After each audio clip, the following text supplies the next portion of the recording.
Sarap palang maglokotsaw kaya maglaag kasama ang trupa, kaibigan, kapatid.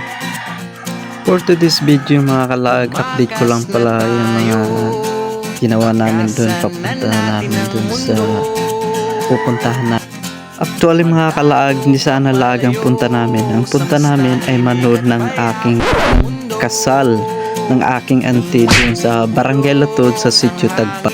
Paalis pa lang kami, sinabihan ko na kaagad ng aking mga kasamahan na sabi ko sa kanila na dadaan tayo sa mga gagandang lugar at hihinto at pwede tayong kukuha ng memories o kaya mga alaala. At ito na nga mga kalaag, nandito na kami ngayon dito sa Barangay Panalingan. Nakita namin ng isang magandang lugar na dinadayo ng lahat. Ito yung tinatawag nilang pader.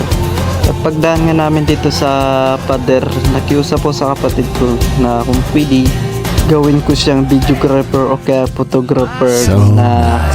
At ayun na nga, nakadaan na kami sa pader at tuloy-tuloy na kami sa pagbabiyahe. At ito ngayon, nandito na kami ngayon sa tinatawag nilang luntap na pinakamataas at pinakamatarik na bundok na may paakyat, tapos pagdating sa kabila, pababa naman. At buti na lang, sa pagdaan namin, hindi kami minalas at hindi kami nabutan ng ulan. Dahil nga sinasabi ng lahat, dahil napakahirap daw na daan dito. At ito na, tumungtong na kami dito sa daan na sinasabi ng maputik. Tapos, yun. Dahil sinuwerte kami, maganda na rin pala ang daan dito.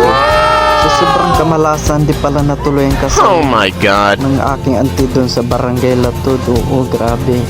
Pagkamalas na rin. Kaya ang naisip ko para mawala ang pagkadismaya o kaya lungkot na aming sinapit dahil nga sa kamalasan na sa aming pinuntaan para sana sa kasal ng aking auntie. Pagka kinabukasan ay tumuno lang kami sa Barangay Kanimbaan at umikot na lang kami ng papuntang Rizal. At dito na nga kami sa Bululian. Ito yung tinatawag nila na pier na dinadayo ng lahat. Manig-travel, nagabiyahe, dito sila nagpapahinga, nagpapahangin o kaya nagpaparelax, pampatanggal ng pagod na kagaya ko. Una, so bali mga kalag, pangalawang punta ko na pa nga dito sa lugar na ito na napaganda at napakahangin talaga dito.